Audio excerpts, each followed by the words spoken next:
Okay, so here's part 2 on the Santa Claus story. The following year, I was horribly scared of Santa and Mrs. Claus. It got to the point where I had to lock my doors and window on Christmas Eve because I did not want to be whipped like Santa was.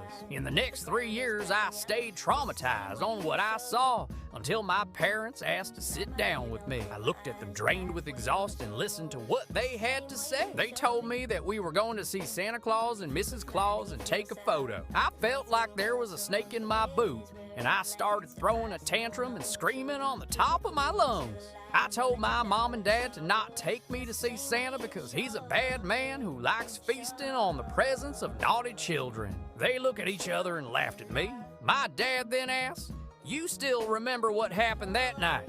And I was like, "Of course I remember that damn night. I saw your fucking milk chamber explode on my Christmas gifts.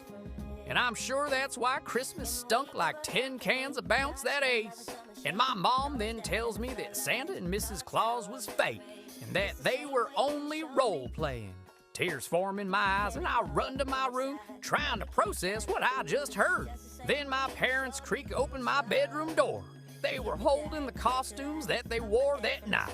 They tell me that they didn't mean to scare me, and I started crying.